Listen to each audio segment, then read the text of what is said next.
Hello, and welcome to the first time I'm having a guest on the stream. This is awesome and nail biting experience, and I made a new overlay. Isn't it pretty? Anyway, I am Zero, and this is my Twitch stream. Zero does stuff, and today we're doing something a little bit different. As I said, there's a guest. Today we are going to talk to Mr. Ray, who is someone I have played RPGs with, tabletop RPGs, and yeah, we're going to basically do what the title says. We're going to make a mystery. But first, I think we should get to know Mr. Ray just a little bit. So, Mr. Ray, won't you tell everyone who you are? Hi, I'm Mr. Ray. I am the keeper for $2 Creature Feature, an actual play Monster of the Week podcast. But I'm also on Role Players with you, right? Yeah, with me, the podcast Yeah, roleplayers. Yeah. right. Yeah, that's where our characters are figuring things out. Figuring Yeah, things out. Yeah, sure. I think that's a good way to put that. Yeah. Yeah. Yeah, and I've released some materials for Monster of the Week, so I'd like to think I'm at least knowledgeable on how to make mysteries. I don't know how good my mysteries are, but you know hmm what? Yeah, mysteries in my name. Yeah, well, you're doing something a little bit similar to what I've been doing because I've been running mysteries on my podcast for my cast and for listeners to enjoy. But I've also started recently turning those mysteries into something that other people can run, and I'm selling those online on Drive Through RPG and on itch.io, like you're doing as well. But you also make other games, not just Oh Monster of the yeah, Week stuff. oh yeah. I make my own games too, and like a lot of them are one page, but they're great for one shot material. Like hmm my personal favorite that I love to see people play is Three Baddies and a Baby, and that's where um, you and your players all play supervillains who are trying to do a heist to pay rent, and you know, somebody's sibling drops off their kid, and so you have to take care of the kid while also trying to pull off this heist, which is stressful enough. But this baby has superpowers, Oh, and so no. every time your character fails a roll, um, whoever's running the game, like is playing the DM or whatever, rolls a d20, and whatever they get, the baby has a power that just activates, and Oh, it's great for a lot of chaotic, you know, just you know, chaotic, wild, fun, and that's what really I love about games. So yeah. I could The I could talk more about the games that I've made, or whatever you want to talk about. I'm here for y'all. Yeah. Well, if anyone in the chat has any questions, that'll be great, and I can ask them of Mr. Ray, and we can do that at any time. I just wanted to get a little bit of a knowledge of who Mr. Ray is, and also what Monster of the Week is, because I know some of you know what Monster of the Week are, but there's got to be some new people to that TTRPG in particular here, hanging out. Possibly, like the real POTUS. I mean, I know you know Pathfinder, real POTUS, and D&D, but do you know Monster of the Week? So we'll Yeah. continue with a little bit more about Mr. Ray. So, Mr. Ray, how did you get started in TTRPGs? Like, what Oh brought you boy, here? that's yeah, that's an old story. Um, so back to circa 2005. Yeah. I was a part of a church praise and worship group, and I was going to a new church, and I didn't really know anybody. And the guitar player in the group was an older guy, and he just was like, "Hey, do you like wizards and stuff?" And I thought that was a very odd question to ask, in a church, because there's I grew up in the heartland of America, the buckle of the Bible Belt, and so Oh. saying that you like fantasy is even can be a bit of taboo in certain situations. But yeah, I was like, yeah, I like fantasy. I like Lord of the Rings, and he's like, come over to the house. The boys have a game they need to show you. And so I went over there, and they were playing D&D, and my first character was a human fighter, so a lot of excitement for Oh. that. But just from there, Um, I started playing Mutants and Masterminds, which is a superhero style game with my best friend, and we played that like solidly, like just that for years. And he moved away, and I got into playing some indie games with some friends, and and then I started like really like play testing them. I got to start doing that for pardon, I'm picking my nose on stream. Shame on me. Um, but yeah, I did that. I did it for the Chaos Grenade, who's another indie creator.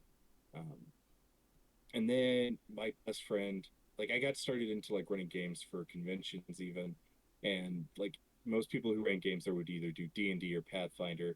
So I started playing like just the oddball random games like Dragon Ball Z the RPG, Mutants Masterminds, Call of Cthulhu, like games people weren't playing. Yeah. That was me.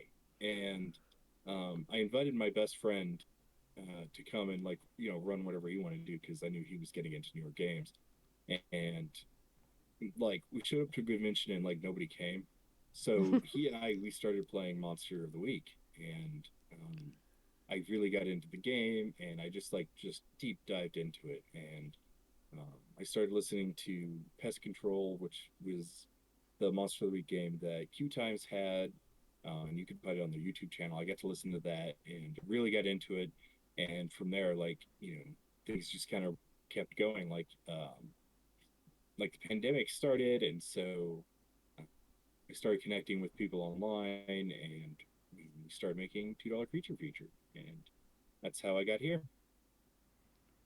Yeah, I think the pandemic has been obviously bad for a lot of reasons, but it has been good for other reasons, like a number of podcasts, like your own and like mine, have started up because of and during the pandemic. So Mm-hmm. there are some Mm-hmm. good things to come out of isolation and needing to, communicate and play with people on the internet. Yeah, yeah, that's yeah. I would agree entirely. Yeah. Yeah, yeah, yeah. Um, so what is it about Monster of the Week you think that sets it apart from any of the other games you've played? So for me, like I really enjoy like magic in that kind of setting. Mm-hmm. That's a great component. I like really simple to pick up rules like games, games that you can sit down and learn in like 5 minutes. Like Mm. that's great for me. But what really pulled me to Monster of the Week was just like the character sheet design. Um, and I'm gonna nerd out from a designer standpoint. I love it so much because it's very straightforward. It tells you like what you need to know, but there's still enough wiggle room that you can interpret it into a bunch of different ways. It's like so you pick up like a monstrous character.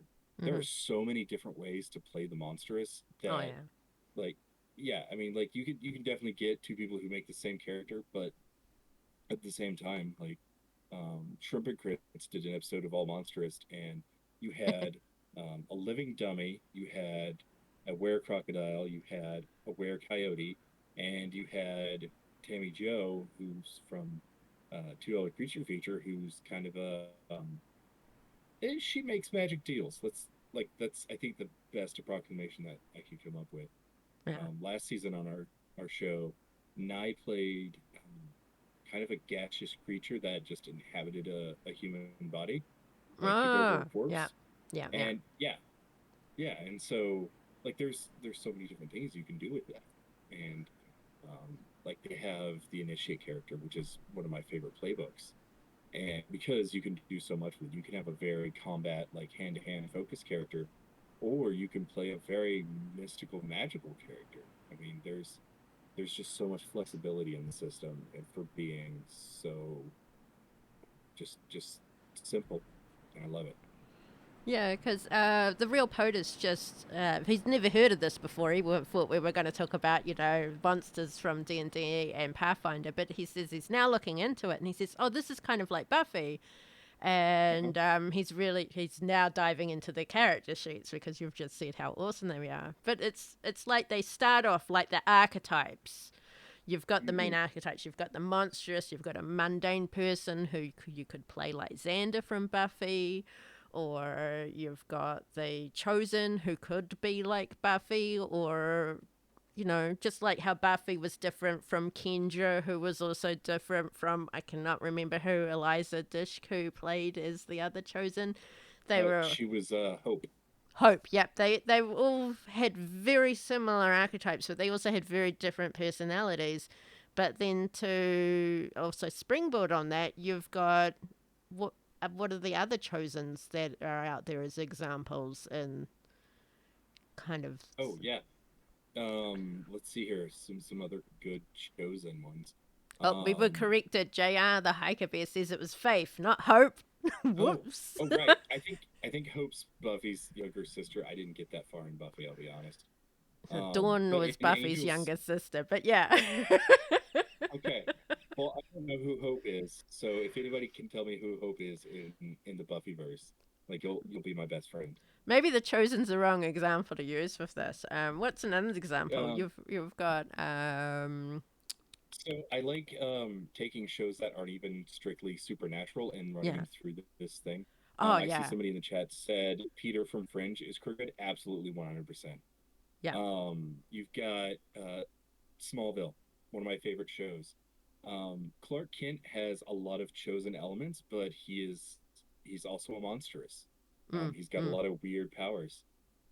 You've got oh, you've got his buddy Pete, who's a mundane. You've mm-hmm. got um, oh, what was her character? Um, You've also got Chloe. the Chloe. Is she? Would you say she was a Snoop? Because that's one of the Yeah, the I was additional gonna say character playbooks.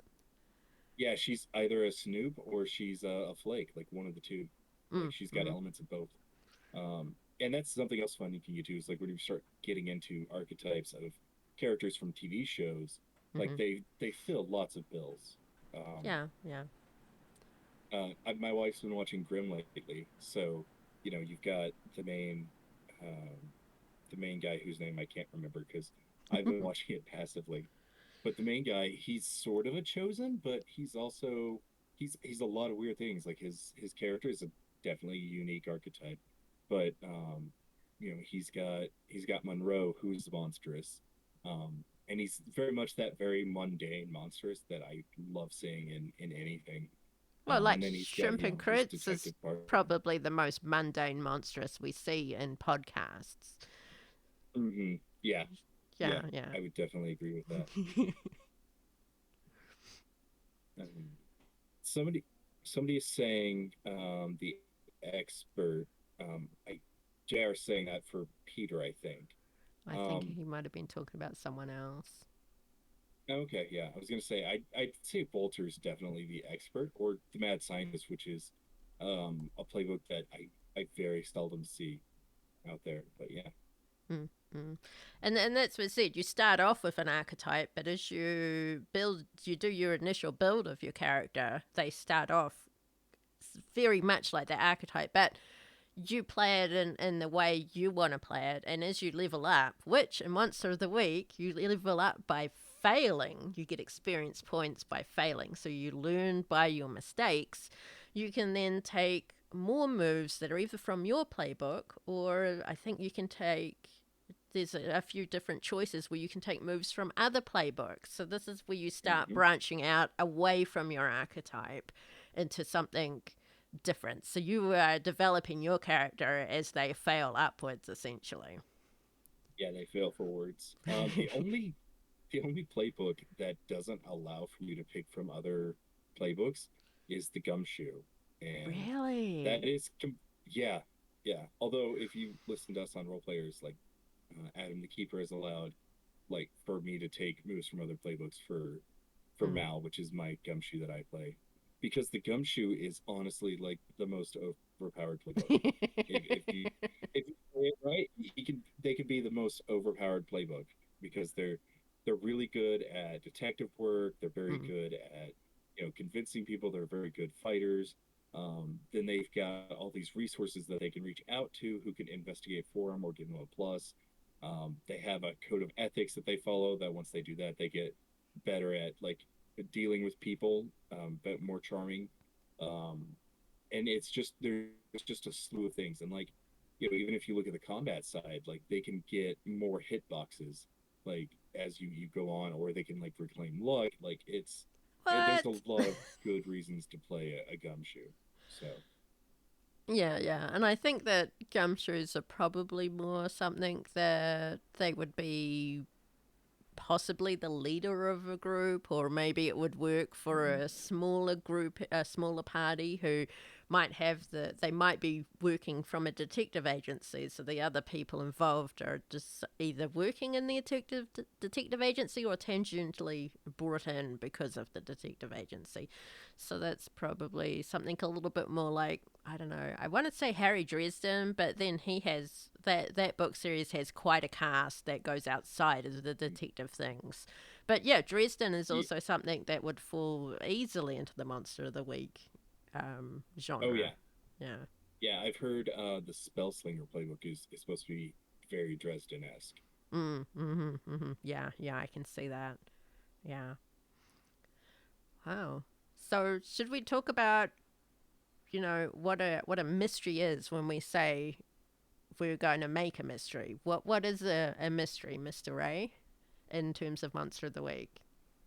So it's another way that I think is really beautiful about this system, about how they design like an arc and how to approach it. And I've got the Keeper reference um, up in front of me right now, so Mm-hmm. like we can just like go off of that. Um, but so your main agenda as a keeper is to make the world seem real, play to see what happens, and make hunters' lives dangerous and scary, Mm-hmm. which just rings so well to me. And some of the principles that they offer out is to put the horror in everyday situations, address the hunters, um, stuff like that. But when it comes to making a mystery, it's basically the entire like sorry, if you treat this as a TV show, Mm. you're writing out the plot for this TV show, and you're just using bare bones. Like it's not like D&D where it's like such and such character that they have to encounter with has this item for them. Like you can go that route, but it's not meant to be so structured. It's meant to be very improv, very go with the flow. Mm. Mm-hmm. Mm-hmm. Yeah. So, in terms of what our Pathfinder slash D&D people listening or watching along would understand, a mystery is essentially what you could say. I don't want to say it's an encounter because it is still uh, it could be a group of encounters. It's more like think of it as a mini campaign or an arc, perhaps. Mm-hmm.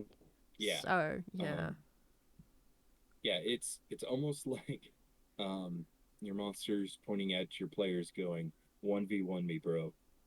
and and I mean you could do that. I've done mysteries where it's just one monster, and then I've done mysteries on the other end of it where like the monster is somebody who's trying to do something, and then they have tons of minions that are coming along. It's very flexible like that, and I love that aspect of it. Yeah, yeah, and the idea is you're supposed to essentially treat it like a mystery. You find out what you go and you investigate what's happened. You find out maybe what kind of monster it is, where it is, what it's doing, what it's done, how Hmm. you can stop it, what its weaknesses are, and as the story goes along, well, as you play along, I guess it's not really a story since it, like you said, it's really kind of in flux and improvised for quite a most part of it.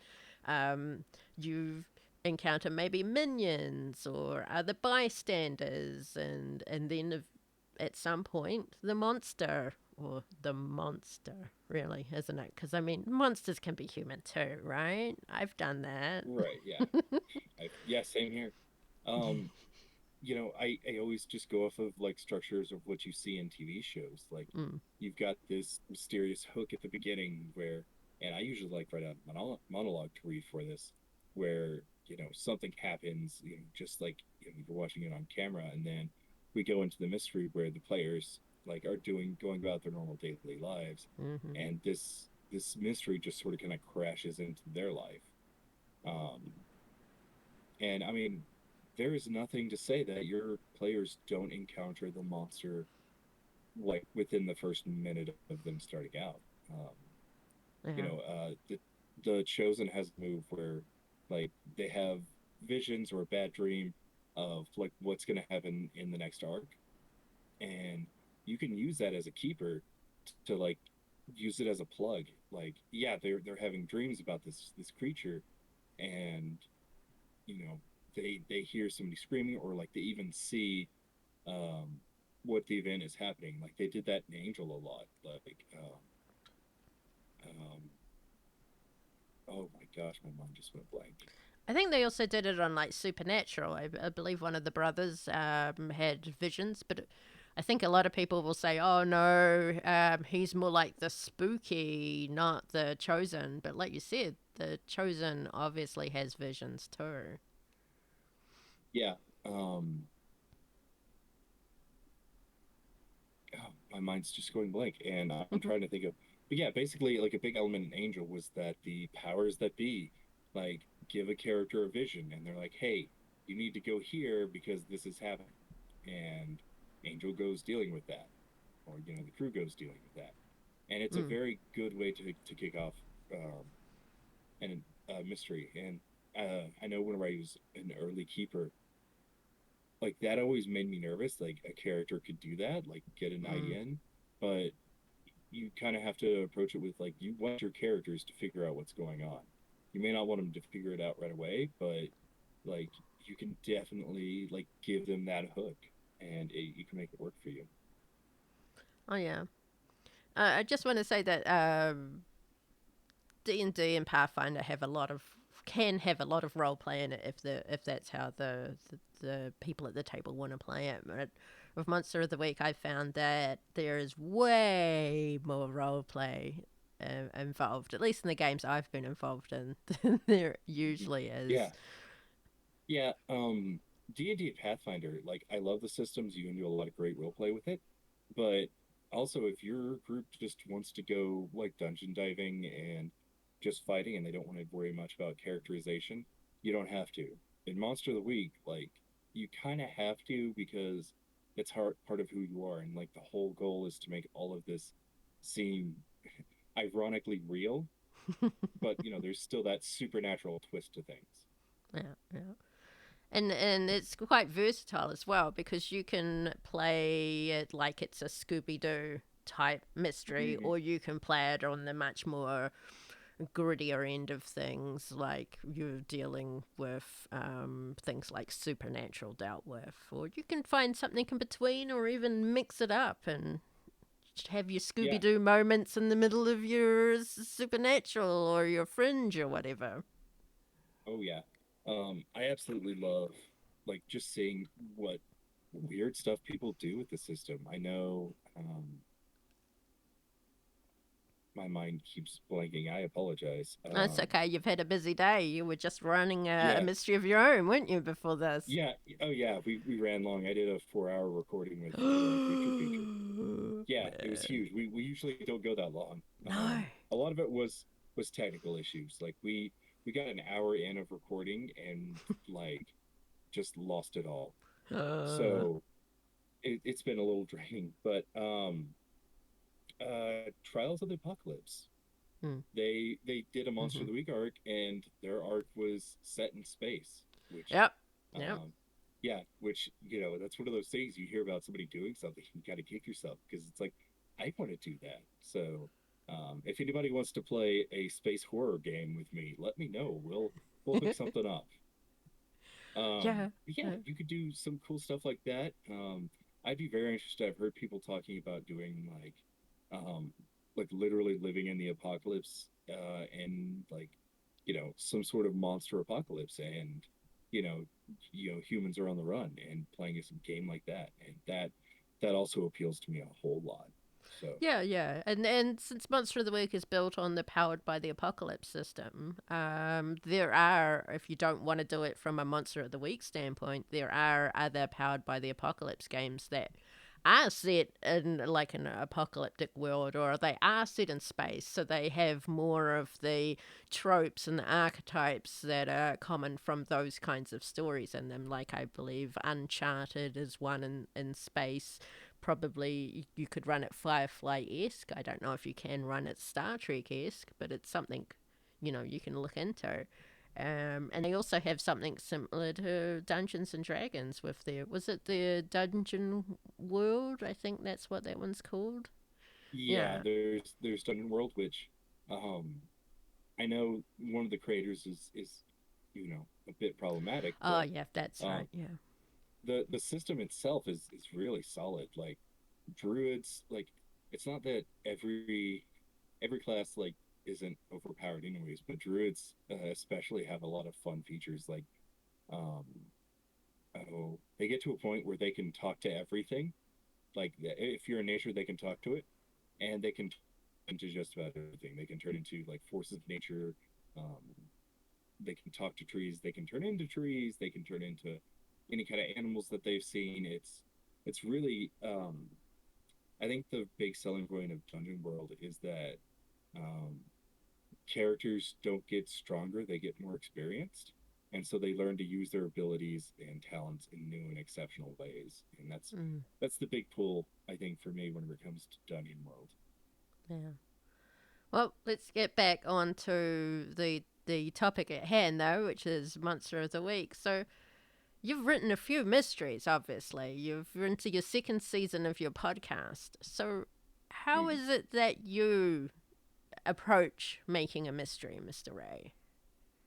Um, so I tend to go for the monster first, Okay, yeah. um, and I try to build a mystery around that. And whenever I go for a monster first, I don't I don't necessarily go for what scares me. And don't get me wrong, I do look at things that scare me, but I want to do something that unsettles me. And so like in the first season of $2 Creature Feature, Mm-hmm. there was a salesman who was capturing monsters and sticking them on people that he didn't like or thought they were weirdos or whatever. But the the character of Dean Steele, he's very much spoilers by the way if you haven't listened to that. But Dean is very much like that toxic, masculine, like, we're going to go out and get it. And my goals are just goals. They're targets for me to hit. Like that kind of a mindset just like bothers me as a person because to me, it feels Mm-hmm. at times very borderline sociopathic. And to say even more like, that's where Dean resided. Like that was the basis of his character, and that's what unsettled me about him. Is just how uncaring he was. He didn't see people as people. He saw them as objectives to hit. And so I went off of that. So I'm like, okay, so we have this kind of really scummy guy who's willing to do whatever he can to be top dog or whatever. Mm-hmm. And then it's like, okay, so what would he use as kind of his weapon or his minion? And that's where we get these creatures. I was thinking of something small that could sneak around in like vents or something like that. Um, and having several of them lets them like do multiple things, and there's a lot of flexibility. And so I got to thinking about these raptor things that are kind of like you know copies from Jurassic Park, but I was like, okay, so I don't want to do something exactly like that. So what if we like just shave off a little bit? So, I the creatures don't have eyes, which is very off-putting because it Yeah. acts like it has eyes, but it doesn't. And um, and then like I took off their arms, so now they just like walk around on these two legs, and you kind of get this weird chicken imagery, but their claws are very deadly, their teeth are very and I was like, okay, so what how does he keep control of them, and I gave them this insatiable hunger, like if they do what he wants, they get fed and they can devour whatever like that, and they make this really bloody nasty mess. They're a lot of fun. Mm-hmm. And Mm-hmm. you know, of course my players being players, they captured one and made friends with it. You But got to yeah, have so all the that's pets. oh, absolutely, absolutely. Yeah, they're petitioning me on Twitter now. If you follow me, they're trying to get me to give them a T-Rex, and I'm like, no, A regular sized T uh, Rex or a baby T Rex? A little tiny one. regular regular sized T-Rex. Yeah. I would say let them have a little tiny one. Because that would be hilarious. Because they'd still try to utilize it in some way. And that would be some fun little shenanigans. Because it would be more Oh of an yeah. annoyance and a distraction as opposed to an actual killing machine. Well, I gave them a tank. That's another spoiler. They jokingly said, "Oh yeah, what if there's a tank, in this place?" And I said, "Yeah, there's a tank in there." And so they got a tank off of me. But that's just how I like to run games. I'm very yes and. Yeah, And yeah. so Trixabelle has just said, I would love a baby T Rex. I wonder if she's saying that because I'm actually running a Monster of the Week game for her in real life in 2 weeks. ooh, yeah. mm. I mean, eh, this is aside from making a mystery.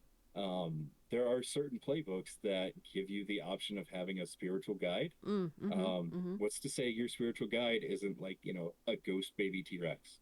Yeah, I mean, if you can, I usually go from the stance of if you can justify it, how it would, and why this would happen narratively, and why your character would have it narratively, Mhm. I will pretty much let you have almost anything. Oh yeah, As yeah, again, yeah, that yes and as an example, but yeah. yep, I have yep. not given them a tank, though. I've given them an imp that grants wishes, but I haven't given them a tank. Well, see, now they just need to ask the imp to grant their wish for a tank. I mean, it could happen. I'm so glad my I players don't watch this, though. They will never know to even think of that. Oh, hey, Laura's here. Yeah, hey, Yeah. Laura. Yes, everybody should have a T-Rex. Absolutely. Just not you. Laura, baby T Rex, tiny little one. Yeah, or take the move for the spiritual guardian or guide or companion or whatever it is. He's already given like many ideas. Yeah, yeah. Whew. Um, where were we? We were talking about mysteries and how to make mysteries, right? Yeah, yeah. So Okay. you've said you start off with an unsettling monster, then you move on to what minions they might have and how they could use them. And then you have your character and you got to have their motive. Um, and so in the case of Dean Steele, like his motive was he wants to capture things and capture monsters, but he's also pretty prejudiced on, anything that looks human or that's trying to be human. And that was unfortunately, he ran into the carnival, who, Mm, you know, is a safe haven for people who are different. And it's one of the things I loved about, Severus's carnival is that, there were lots of people who were very different, and not all of them fell into like the niches. So like the character that he attacked wasn't like, he was they were a goat person, or goat esque, but um, you know, they weren't in the sideshow or anything like that. They were a mechanic for the carnival. So mm-hmm. oh oh okay, I'm sorry, I got distracted by the chat.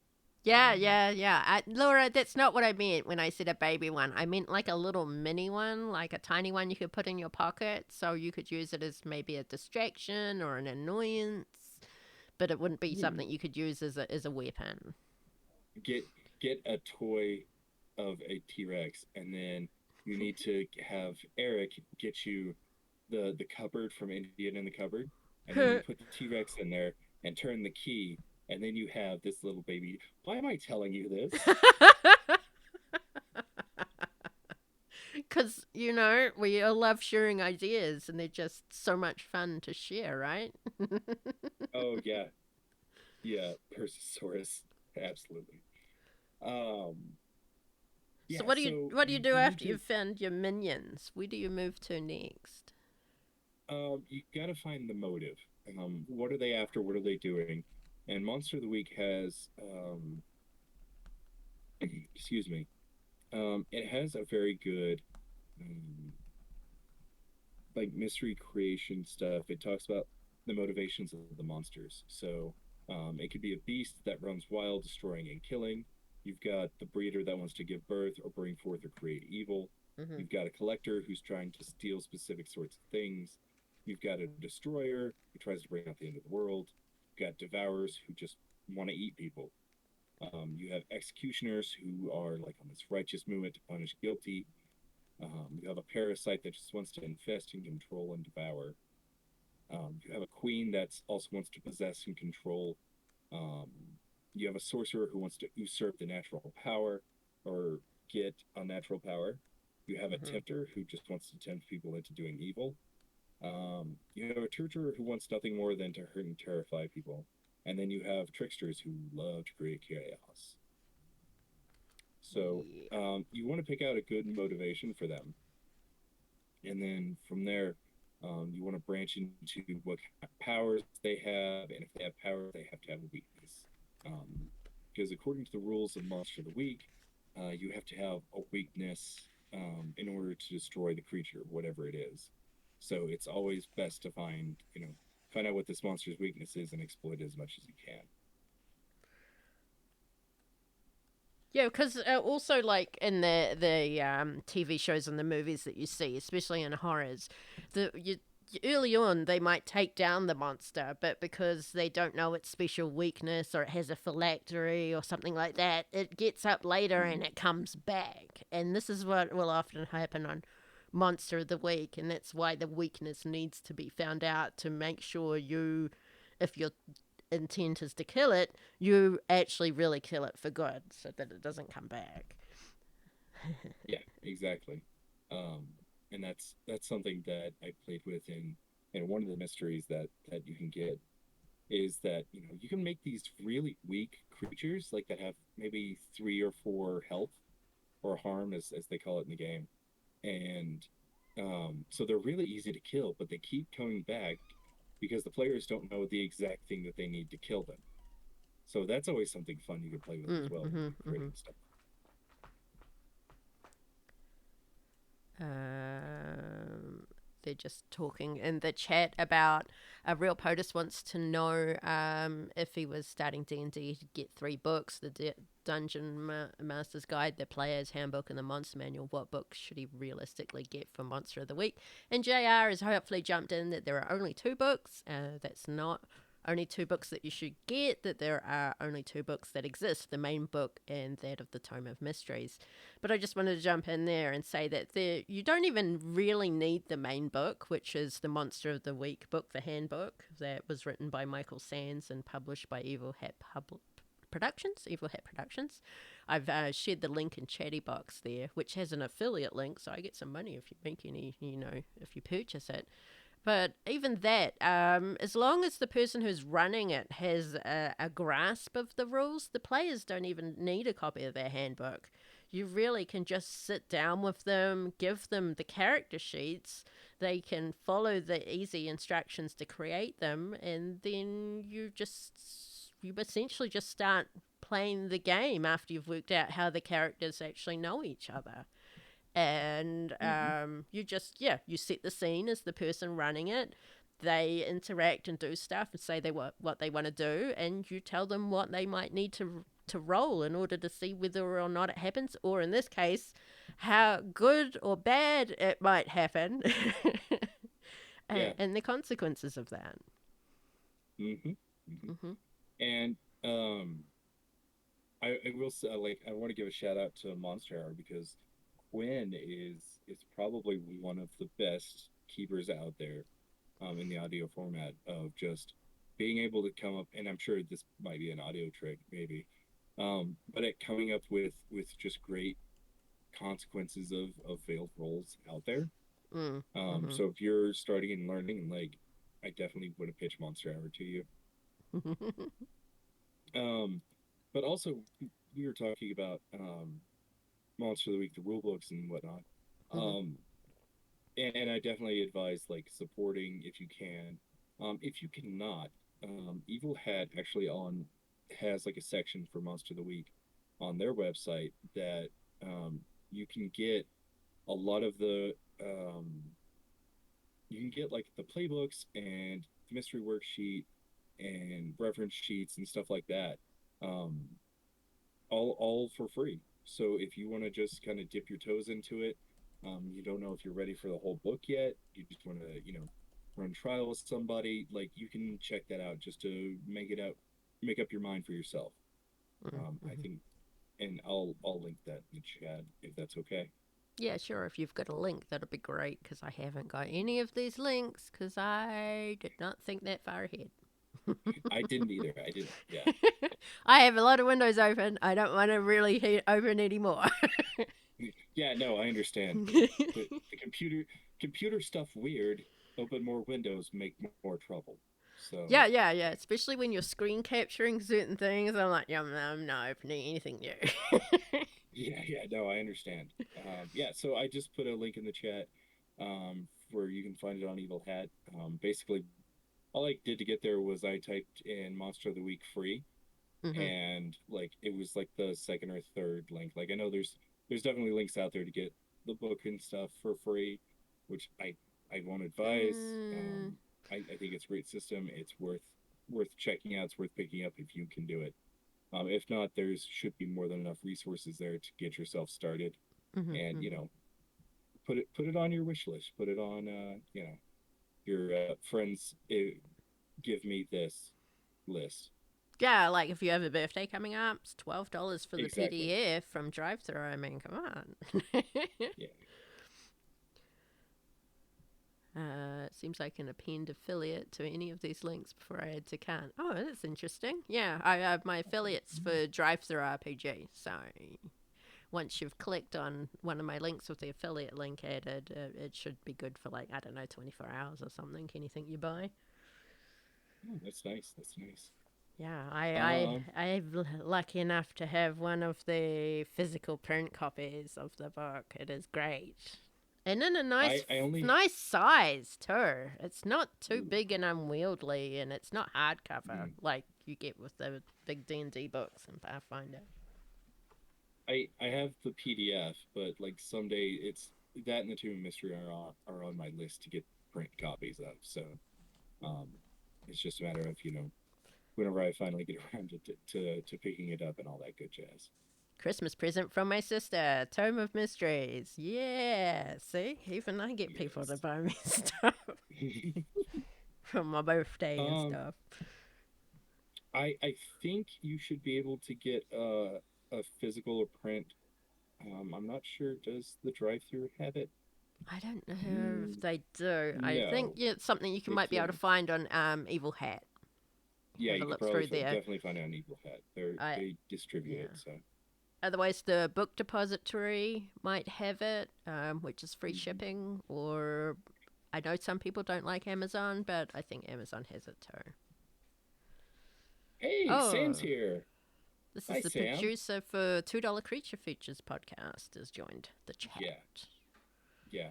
Sam and I talk a lot about mysteries too. Like we'll bounce ideas off of each other, and we just kind of turn into this like continual, perpetual machine of horror. You get any keeper though, together with another keeper, and that'll Oh happen. yeah, oh yeah, oh yeah.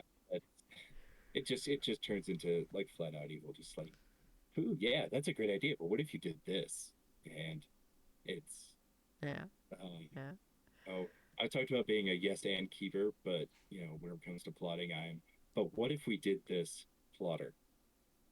Are you much of a plotter? I know there are usually two types of people that create fictional content like this. I like to say that there's actually three, but people usually say there's the plotter who will plot all the things, and then there's the pants who will make everything up on the fly, and then there's me who's in the middle who will plot out the basics and then pants that improvise the rest. And I think that's a lot of where Monster. I would like to say that's where a lot of Monster of the Week keepers fall into is the middle one there. Yeah, I it depends. If I'm running a home game, I do very loose like building. Um, I know I recently ran just a at home one shot for some very fine folks, and excuse me, all I did was I listed out the monster, the minions, and like their basic stats, like how much harm they do, how much health, if they have any armor, and their kind of like motivations to keep me on task. Mm-hmm. Um, and then I just put everybody in a setting, and I looked up a few names, and so that way if somebody asks this person their name, I won't be stumbling around. Uh, so yeah. Oh, hey Yeah. Dixon, good to see you. Yeah, Dixon's like my biggest fan, or the biggest fan of the podcast, Redgate and Wolf. And he has gone on to become the biggest fan of a lot of other Monster of the Week podcasts as well. Yeah, Dixon's great. Love talking to Dixon. Actually, Dixon was in that home game that I ran. Oh yeah, Um, that's right. yeah, I can't say what the plot is because it might be coming up in a later episode of something or another. So, um, Oh, so he yeah, play I'll leave that. tested for you. Yeah, I do that sometimes. I'll like throw out ideas, and my wife's really good for that. I'll just like wake up in the middle of the night and be like, "Honey, what if X, Y, and Z?" And then she'll tell me, "Will you stop and just go to sleep, please?" Yeah, and my other truck just gets that as well. He's like, he doesn't, he just listens. Yeah. Mhm. Yeah, yeah. I gotta say, blessed be our partner, the partners of Mm, creatives, because they have to put up with a lot of shit from us. We're weird people. mm-hmm, mm-hmm, mm-hmm, mm-hmm. Yeah. Anyway, should we get back to the mystery? You've Yeah, yeah. I'd worked say, out the motivations, what they're doing, what they're after, the yeah. whys. You talk about powers and weaknesses. You start talking about their attacks, like how much harm they do. The book suggests doing between 3 to 5 damage. Mm-hmm. Sometimes you can. I've never done five. I think the only time I've had somebody do 5 damage was with the Mothman, and he did like this like one time solar blast like from his eyes, or mystic blast from his eyes that did 5 damage. So, uh, oh, thank you, Dixon, for not talking about it. Um, and then it talks about doing armor. You can usually do 1 or 2. I've seen some people use even higher up into 3 or 4 range, which I've seen in like gargoyles. So that makes sense.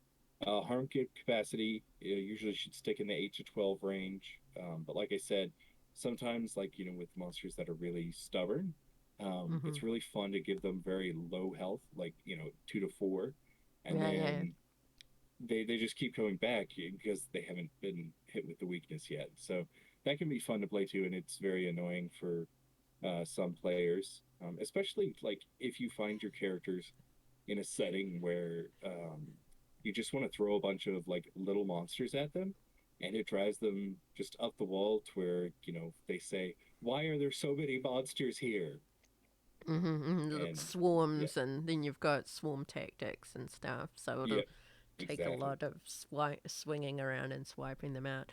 But yeah, like you said, I couldn't imagine having a monster that had really high armor, because you've got some hunters that won't be able to deal that much harm, but then you've got other hunters where I actually played a hunter where if I rolled good enough, I could do 8 harm in one move. Yeah, yeah. Yeah. The hard case is really really good at tanking about that. If you build an exile or initiate that a certain way, you can get that as well, and you can get it very early on. I recently played with somebody who played a monstrous who they did 4 damage and they were level 1. It was very surprising because they were going up against creatures that had just 4 health, and so they could just one shot the monster, which was fun. Mm-hmm. But Mm-hmm. yeah, yeah, Dixon is their theory crafting, which is one of my favorite things to do at this point. But Sneak so after attack you plus have sniper rifle plus advanced kick some ass equals extreme violence. Yes, yes, it does. yeah, there's a hard case move that also, like, once you attack, you can attack again, Mm. and it can, one of the things it can do is just double the damage. So yeah, you could make some very scary stuff. Um, Yep.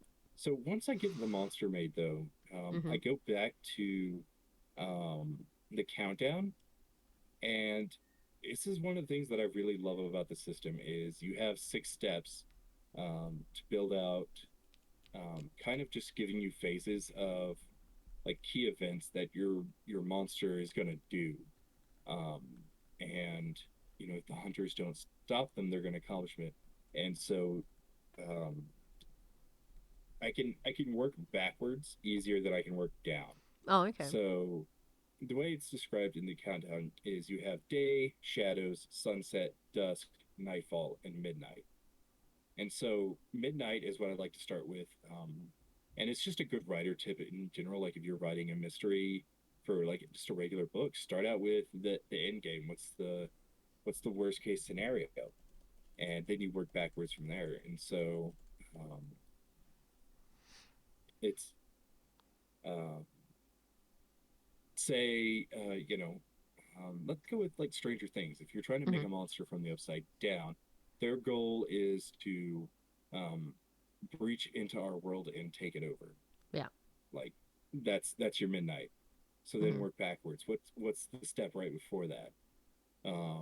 Say the portal is tearing a bigger hole and it's getting big enough for the creature to get through.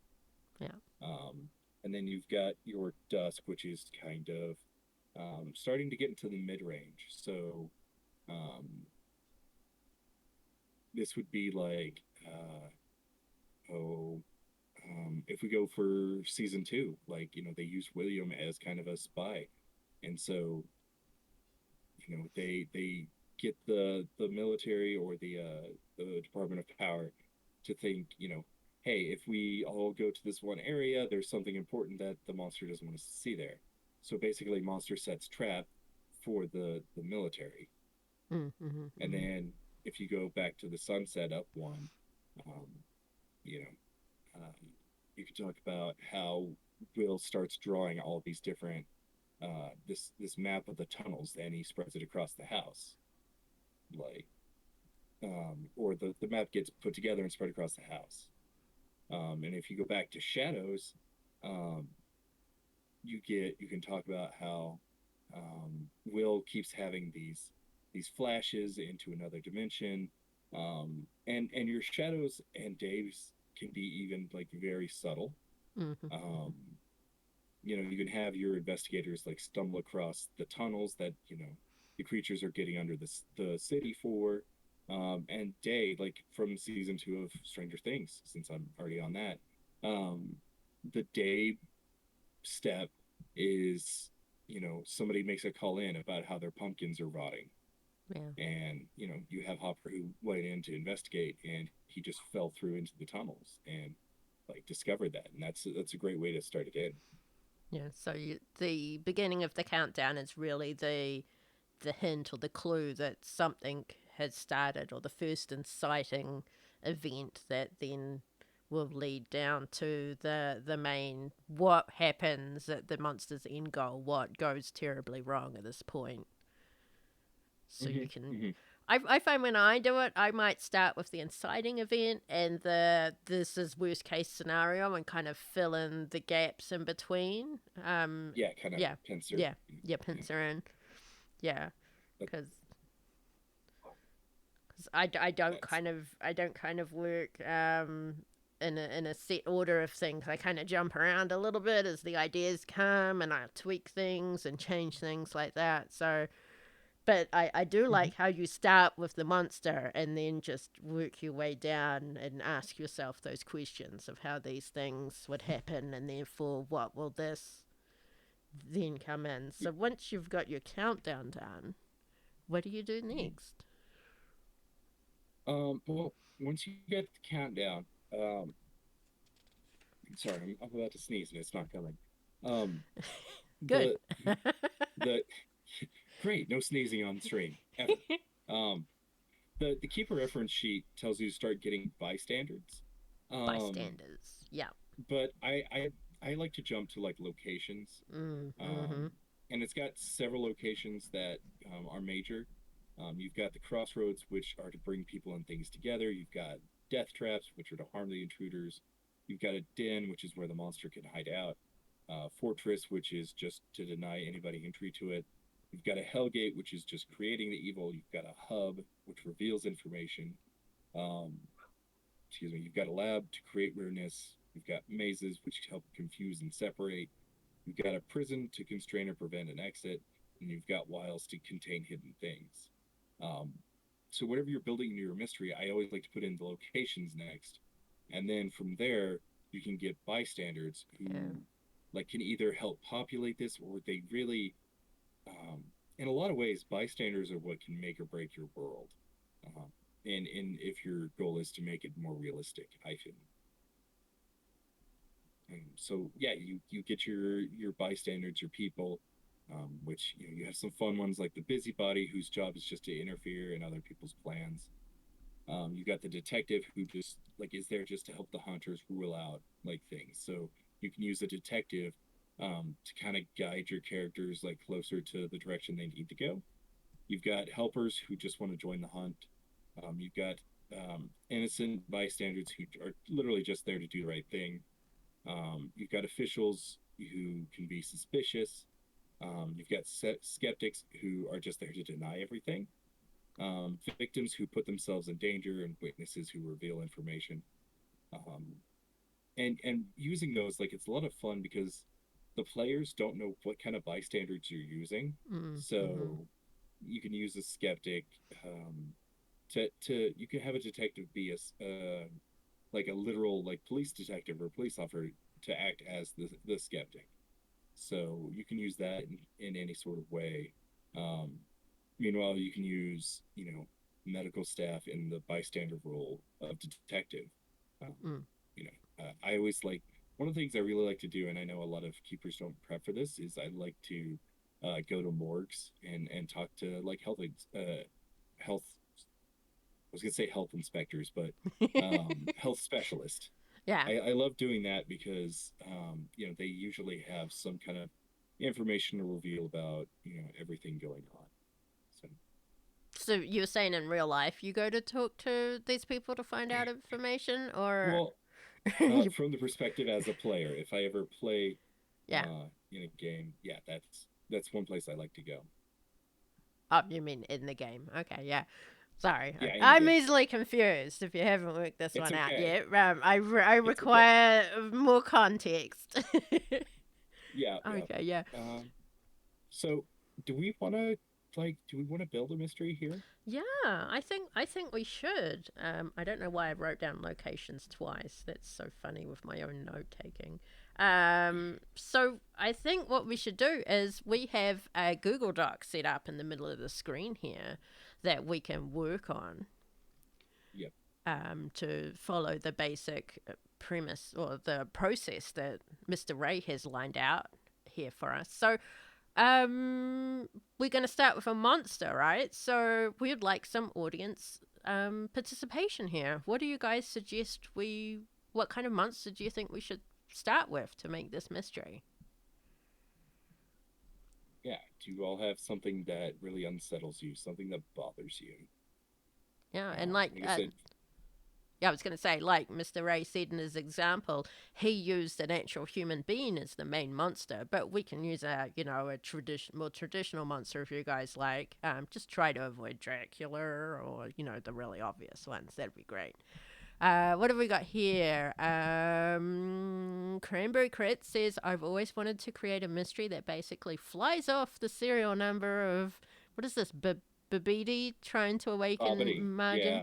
Sorry, I don't know Dragon Ball Z, but I that's, yep.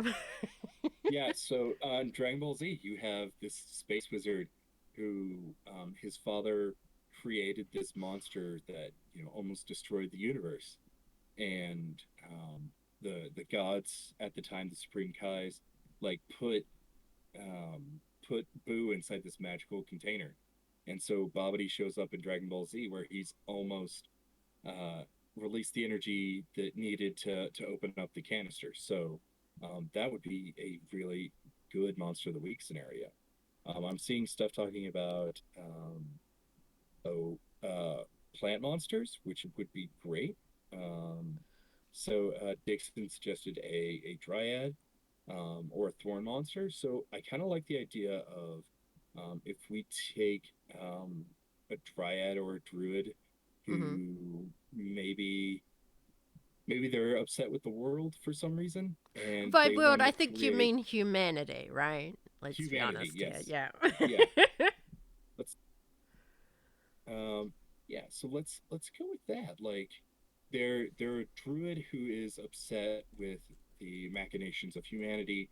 They're very ancient and they're trying to release some kind of monster. Like like that's their in game. Ooh, So I the like this. monster wants to unleash a monster to ruin humanity or get back at humanity. Right, yeah. And so like we already just from that like having those goals, we already have our midnight step. Okay. So as far as like the motivations of the monsters, this would be we could either play it as a collector who wants to steal specific sorts of things. Um, Destroyer sounds very apt. They just want to bring about the end of the world. Uh, Or so humanity, as yeah, opposed to world.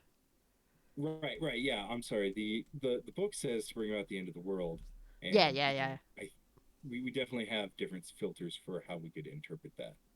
Yeah, yeah, because obviously, from the Druids' point of view, they just want to get, by the end of the world, they mean the end of the human world as opposed to the plant world, the nature world, the planet itself that should still hopefully exist, right? Or are they Yeah, so far gone at this point, they're like, fuck everything, burn it? yeah. I think I definitely like that idea of just evil druid wants end of modern world, and I think somebody said unleash a plague of thorns. Very Sleeping Beauty, yeah, from JR. I like that idea. Like the Mm. monster that they're trying to get could be like a plague of thorns of sort, or that may be like one of its attacks if it gets to that point. Um,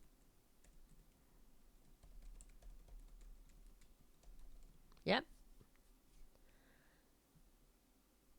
JR says, once in a grumpy moment, I told my ex I wanted to destroy the world, and he promptly replied that I love the world. What I actually want to do is burn the cities of the earth. that's yeah, that's very apt. And I mean, really, like a lot of cities are okay. I know Boston's a nightmare to drive in, but cities are can be okay. It's just all of the people that's the problem. And Yeah, exactly. I think a druid will want a very tactical monster to take it out. So Mm. um A monster or a phenomenon? No, let's not go into phenomenon. We'll just yeah, stick to we're not gonna monsters. go into phenomenon. Okay, so That's Plague of yeah, that's a Thorns as an attack mode. ooh, I like that. Yeah. Um, So when we're looking at the monster, we've got their motivation. So what kind of supernatural abilities do they have? So the druid is going to be very have different kinds of abilities of nature at their disposal, I would think. Um, so you could get, A they nature could use, bender. yeah, exactly. Definitely like thorns would work. Um, And this is where we get into all the different kinds of attacks too. So you can have like where they can summon vines to constrain somebody. They could you know, use the solar energy that plants collect, and they could make a solar blast from that, something powerful to use at once, but they have to charge it up or something. Mm-hmm, Um, mm-hmm, mm-hmm. you know, um, I you just could want do some fun. Oh, just want to sorry, go ahead. interrupt here to point out for those who are listening who aren't really familiar with how this would work on Monster of the Week. The person running the game doesn't actually roll any dice. So when we're talking about what kind of things it does, it's just a move you as the keeper decide now is the time that this move needs to happen, or it's a result of an interaction a hunter or the player has with the monster. So if the hunter goes into attack, the monster, then the monster's going to do something back, and these are one of the things that lists of things it could do back. So it's more in terms of combat. It's not an initiative order where everyone takes a turn at something. It's more an this is an exchange that happens, an exchange of Yeah, blows or of kind of thing is probably the best way to explain that. yeah. And so usually when I out a monster, I want to give them something good to constrain somebody with. Hmm. Um, then I want to give them a sort of mid-level attack, and then I want to give them a really strong one, Mm, okay. just in case. Yeah, just in case somebody builds. Basically, it's just in case, no matter like who they're going up against, you have an attack that would fit everybody, Mm, because mm-hmm. you do get some of those monsters who like eventually get to armor, and their Mm-hmm. attacks are doing a massive amount of damage, and even if they take damage, like they can heal it right away. So you want to give something that hits really hard, and I think solar beam is a very good name for that attack. Yeah, and um a solar beam is also something that implies that it is a narrow band, so it'll probably hit one person, whereas thorns is probably something that would be an area attack, so it could hit multiple people. oh yeah, Yeah. yeah. And I mean, you could use even oh, maybe the druid like uses extreme pollen or something like that that doesn't do any harm, but it can stun people to where Yeah. they're out for a round, which Monster of the Week doesn't really have rounds, but it could give them a chance to escape. Mm-hmm. Because monsters Ooh. are looking to escape as well. They're not just dumb things that are there to fight, fight, fight. They'll especially if it's not the final boss scene or whatever it is, it's an earlier confrontation.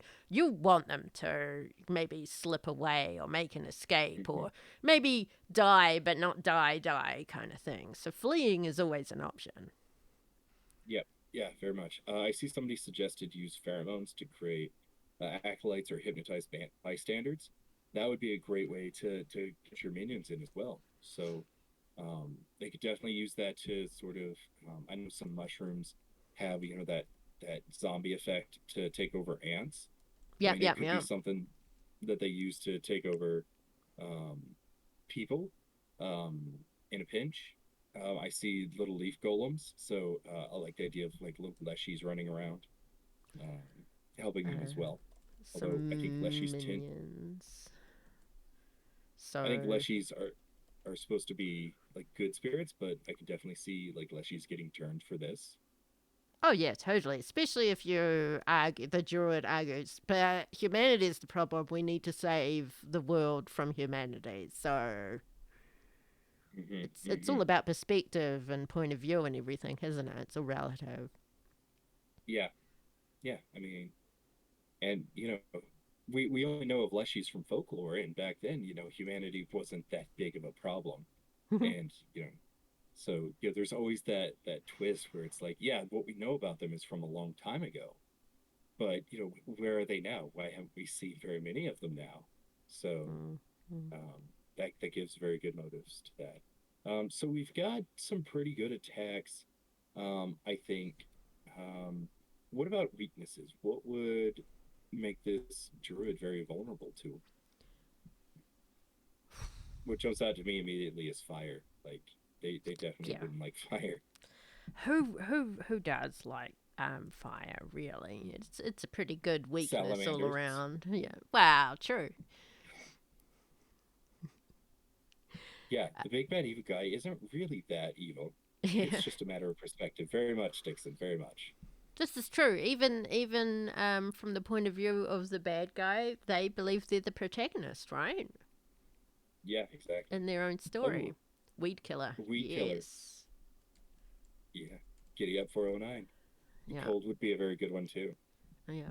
So you've got a few Yeah. options. Probably a few too many. I would keep it limited, maybe personally to one or two. What do you reckon, Mister A? Um, I kind of like experimenting with giving them lots of options. Hmm. Like, if you give them lots of options, don't make all of the options readily available. Mm-hmm. So, you could give them five unique options, or just one or two very general ones. Like, um, I mean, you could think about how, what vampires are vulnerable. You've got crosses, you've got garlic, you've got all these different things that vampires are vulnerable to, that are easily available. Um, so just kind of however you want to play it out. I think we're good with those three though. Okay, yeah. So we've got the attacks. Hmm. Um, armor, should the druid have any natural armor? But they could have, I keep thinking of D&D in this instance where there is things like bark skin and stone skin. I like You could that. Yeah, argue the same thing here. I mean, yeah, let's admit and it, we steal a lot from D&D, don't we? Um, yeah. Well, they stole a lot from everybody else, so it's just how you do. Um, ooh, regenerative gimmick. Do we from want to do Dixon. bark skin, stone skin instead of as armor, or do we want to go with a regenerative uh, option? What would, narratively, would you make a regenerative option? Yeah, because I've seen in the Creature Compendium, which is a book that you and I both worked on, Hmm. um, like for the trickster, like they can regenerate from anything, but you have to like be hitting them with their weakness to make that stop. So, um, I think maybe they can regenerate, but they have to have access to sunlight. Yeah, I was going to say something like that. I was actually going to say maybe not necessarily the armor be regenerative, but the druid themselves be able to regenerate the equivalent of hit Yeah. points by being, as long as they're in Hmm. the sunlight, they regain that. So did Hmm. you want that for the armor, or did you want that for the druid to regenerate? Let's go with the regenerate. I think that's turning into a pretty popular option. Okay. Um, I also like you could even flavor this too. Is whenever this druid like gets attacked. So say the start druid starts out looking human as you and me, but whenever they regenerate, instead of regenerating like flesh, it regenerates as like kind of plants in a sort of way, or they start getting like bark or vines like underneath the skin, like they're made up of something else. Not like it would really influence anything. It's just something you could flavor it Flavor. as. Yeah, it's like flowers for hair kind of thing, and Oh yeah. back, skin, and maybe their fingers take on a more twig-like nature, that kind of thing. I'm not sure how to write that up though. Um, You don't have to. You don't turn have to. more nature. There we go. Okay. Yes, turns more nature.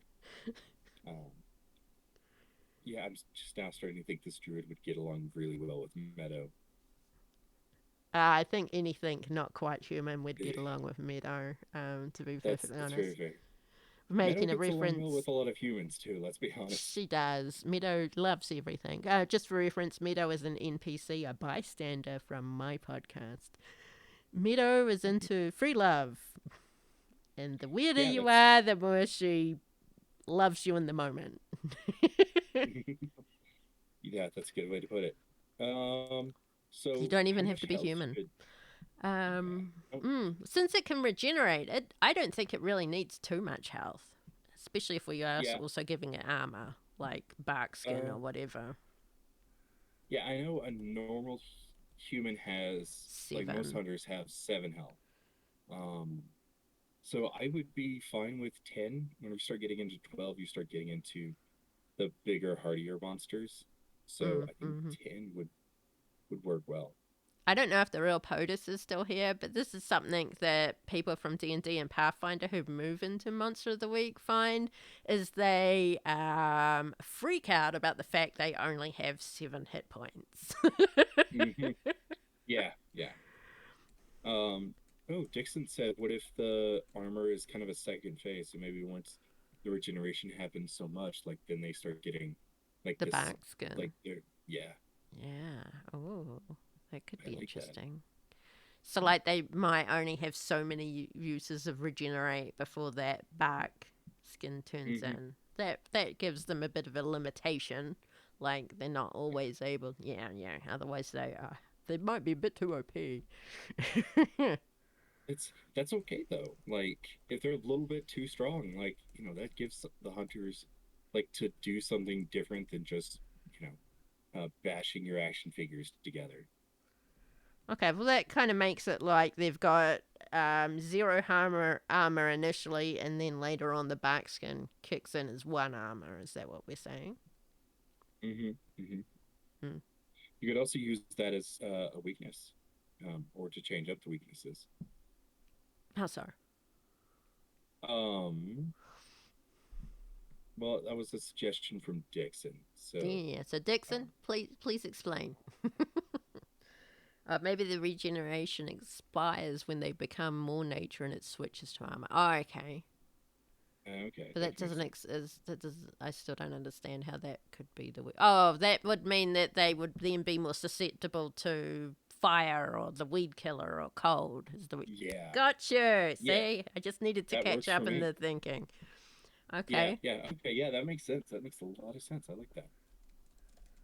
Um, all right. So we've got the harm capacity. Any custom moves? So we have this pheromones. Oh, yeah, I yeah, think we yeah. could turn that into a custom move. Or even the pollen, because Yeah, not everyone is, allergic. So, yeah, okay. So, custom move. What do you want? The pheromone? yeah. Let's work with the pheromone first. Okay, so this is what I usually write. When Hunter is exposed to the pheromone, wow, I can't type today. Have them roll. Which roll? Plus which stat? Hmm. Let's see here for pheromone. Let's go with cool.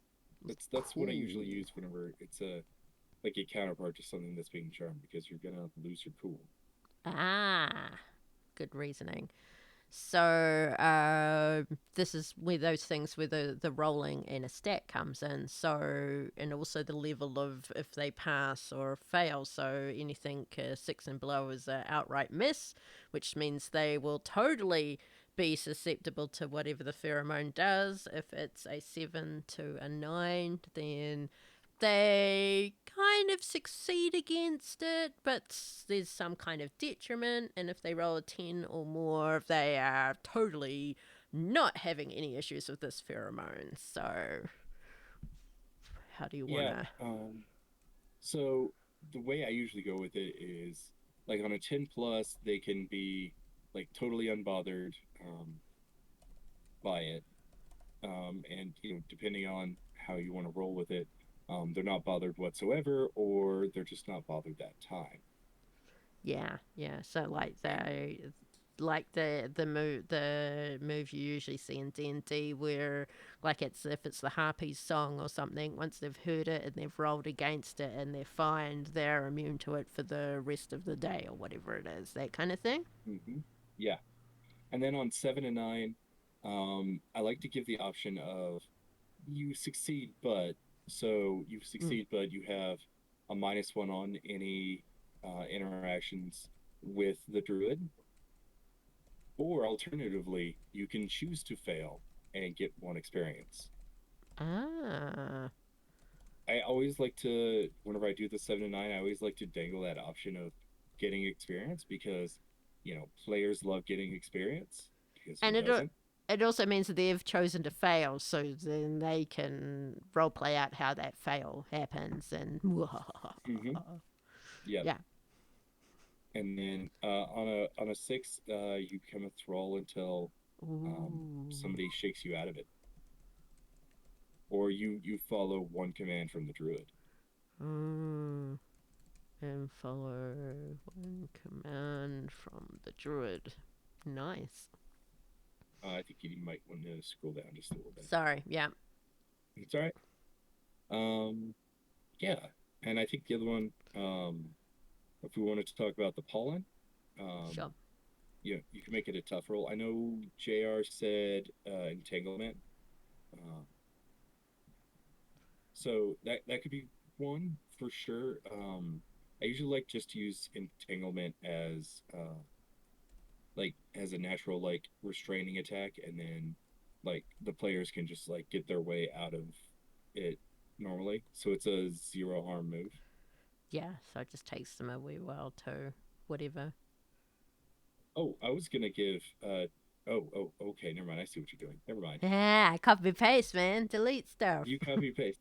That's what I get for looking away for a second is Yeah. so uh for the pollen, um if they succeed, they're just not allergic to pollen. Oh, okay. They Yeah, may have fair enough. a good natural resistance. On a 7 to 9, oh, um, what You would could be a good way to define this? Well, I'm Would just sometimes maybe if we skip to the miss and then find a middle ground, if we can't think of a 7 to 9 straight off the head. So what would it look like if they are allergic? Because you could, in theory, temporarily incapacitate someone with really bad allergies. hmm yeah, um, or go full my girl on them and just they start Wow. taking damage, and they start swelling up. I The can't believe I just said right about somebody. anaphylaxis. Yeah, they Yeah, need required yeah. medical intervention. I mean, if you want to go that rough, that's one thing that you can do. Yeah. And that makes the pollen like a really good move if your druid wants to try to escape. Oh yeah, because it could also be an area, so it might be more than one of hmm the hunters hmm having to roll this. This could be a good escape. So how hard do you want to go on this miss? Um, Because there is a I chance that all of them will roll badly and they'll just all die. I mean, well, I wouldn't say like kill them. I would say like they realize that they really need to get medical attention. You could always have that that blackout moment, or it's getting harder for you to breathe. Take one damage until medical assistance is received, something like that. Or okay. you could make it use magic fixable as well. Dixon suggested that. Yeah. Magic allergy medicine. Yes, take this magic Benadryl. All right, antihistamine. Yep. Yeah, Magic yep. antihistamine. Require medicine since hard to Uh, be brief. Take one harm until. and then, so for the 7 to 9, like there's that -1 that you could take. Um, you could just make it harder to see. Um, that's kind of You end up in a sneezing fit and are unable to participate yeah. I mean, for a moment, it's seven to or nine is still a success. yeah. So they still need to be able to do stuff. Um, and I don't want to Oh, make it could it, impair their another. vision maybe while their eyes start to swell up. So you could give them a -1 to anything that requires their eyesight. Yeah, like any kind of ranged attack, maybe. Mm. Um, yeah. Your eyes puff up. hmm Or your eyes are tearing up. You're just having a sneezing fit. Um, Something like that.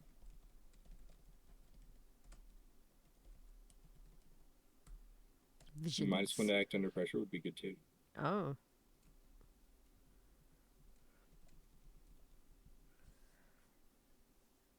yeah. So we've got a few options, which we can narrow down later if we so choose. Anything Yeah. else? No, I think for Entangle, we're just gonna have that as a harm move. It can be a one or Okay. a zero harm move. Yeah. Um, You want to yeah. quickly explain So what a harm move is for people playing yeah. along at home? So for harm moves, there's different ones that have different effects. Zero harm moves are typically ones that are just inhibiting, or they try to like stop somebody or force them to drop something or take a minus forward. Um, if you go, excuse me, if you go with one harm, it's really supposed to like do harm. It's supposed to knock people down. Um, anything that does more than 8 harm is supposed to be a one hit. But yeah, so for moves like Entangle, I definitely make it a 0 or 1 because it's stopping somebody Mm, and it's holding them back, it's restraining them. So, and of course, if you're using Thorns, it's gonna cause harm. yeah. Okay. All Probably, right. like you said, just a one Cool. harm. But yeah. Yeah. Yeah. So let's take a look here at. Um, do you want to do countdown next or minions? Mm, I guess we should probably do the minions. Get all of the so-called bad guys out of the way. Yep, that works for me. So Leshies, I would give them maybe 3 to 4 health. Nothing too extravagant. Yeah. Just because all the Leshies that I've seen are very, just a living pile of weeds or a living Yeah. plant. Yeah. I never see anything that's too hardy or with wood or anything of that sort. Would you even bother giving them armor? Since they just No, seem nah. Okay. yeah. Um, what's a motivation for the for the Leshies? We Hmm. have assassins which want to kill the hunters. They have brutes that want to intimidate and attack. You have cultists who just want to save their own skin at any cost. You have guardians who want to bar away or protect something. You have right hands that want to back up the monster.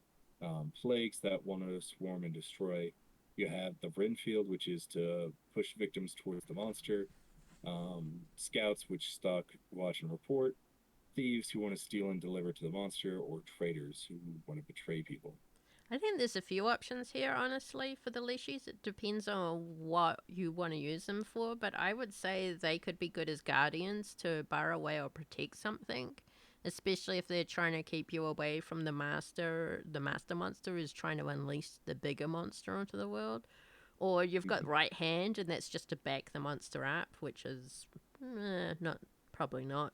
Or if you've got a lot of them, swarm and destroy could be a good one with the plague Yeah, or I was thinking scouts or thieves could also work really well. I was just working my way down. I could see Okay, I could see instances of quite a few of these working depending on how you want to use them. yeah. Um, I kind of like the idea of thief, and then there's an objective for um, there's an objective for the druid to get. So the druid needs the leshies to steal something, and that may even work as a as kind of the hook for the hunters to get involved. Yeah, I mean, I could see like the druid needs to perform a ritual and needs components, so the leashes could be stealing their components. I could also see an instance of one of the hunters or a bystander gets stolen as a sacrifice for the ritual. Mm, So yeah, I I there's like that lots of too. options here. Yeah, I think thief works Yeah. perfectly And that's here. not to say they can still have the thief motivation and still act as a guardian and still Mm. act in these other like as a right Yeah, hand. yeah, They yeah, they yeah. still have those options. It's funny because I found myself in the last mystery I wrote up and published. I put down the bystanders, and I gave them all their own little things. But I also put a note at the bottom saying all of these bystanders have the potential to be victims as well. Hmm. Hmm. Because it was like I was finding instances of they could be this and this. But then when I really looked at it, I was like, well, all of them could be susceptible, especially if lots of demons are overrunning the world, kind of thing. Everyone's the potential to be a victim here. Oh yeah, absolutely, absolutely. Okay, so what's their main pew pew or attack? Oh yeah, right. I wasn't thinking about that. I mean, they could have like little like um thorns that they use kind of like claws. Could they Um, be huggers? so Oh, that would they be can so run up and terrifying. constrain, because that could also help with how they thieve things. They just run up, hug them, maybe put them inside their leafy bodies, and then run off, kind of thing. Yeah, I like that. Hi Jaguar, I see you just popped in. You've been AFK. But yeah, thanks for stopping by.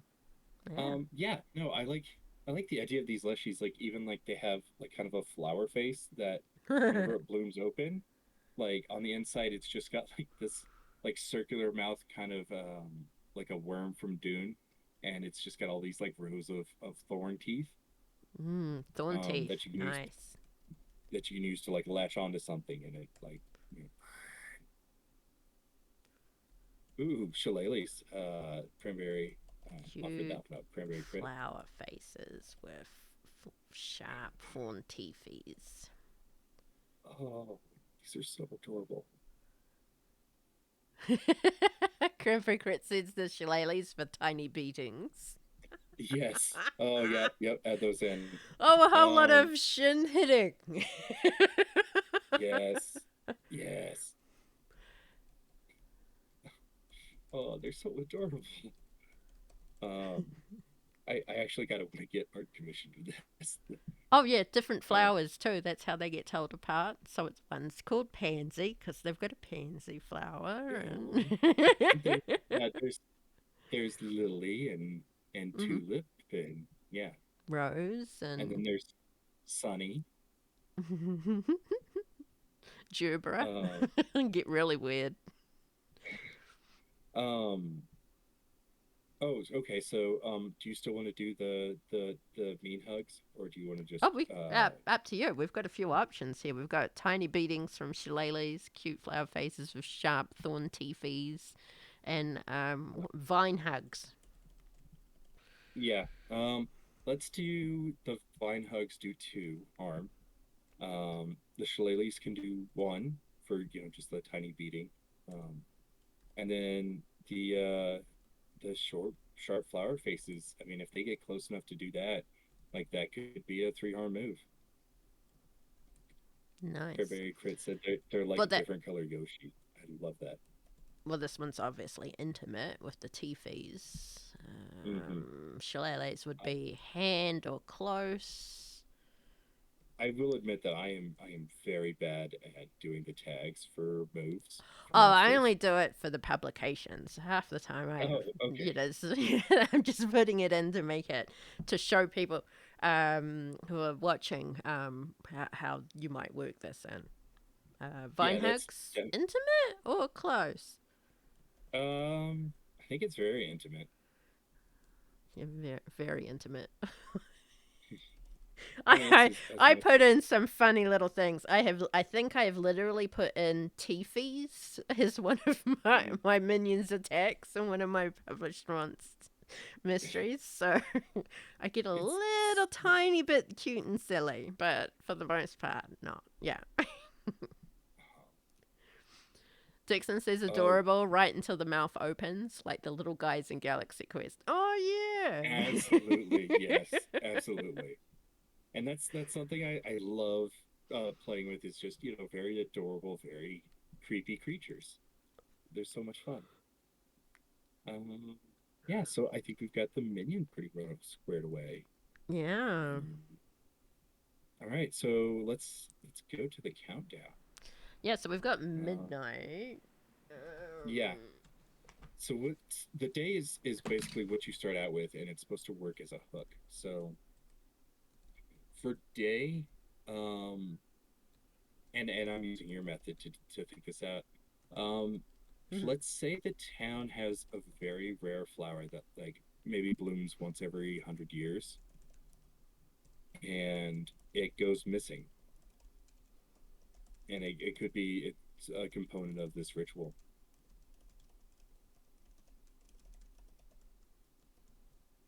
Okay. Sounds good.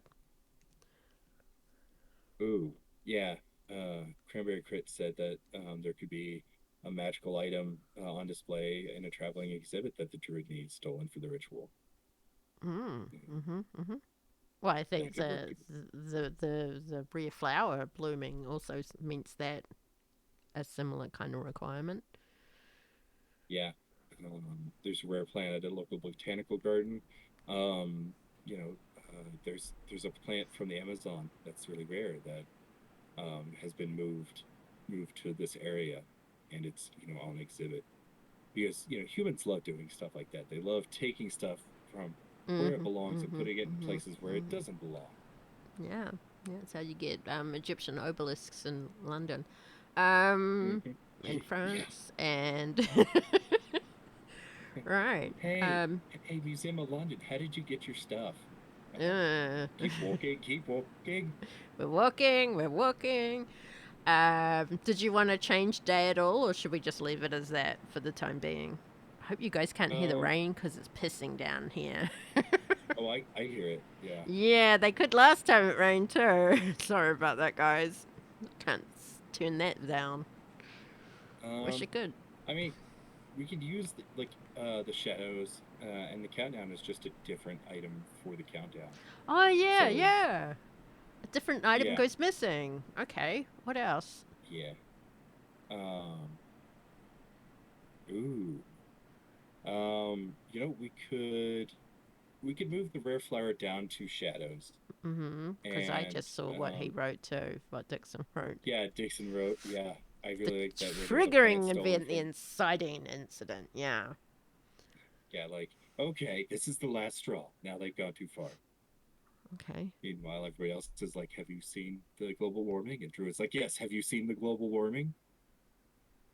Yeah. So, a plant has been stolen from the Amazon. So, can we use the word exotic in this instance? Like, is that a fair word to use? I think I think so. it's an exotic plant And, that's been, yeah, taken from the Amazon. It's on display. and put on display. Is that what you're Yeah, saying? yeah, And this pisses off the druid, who is sick of this shit from humanity. exactly.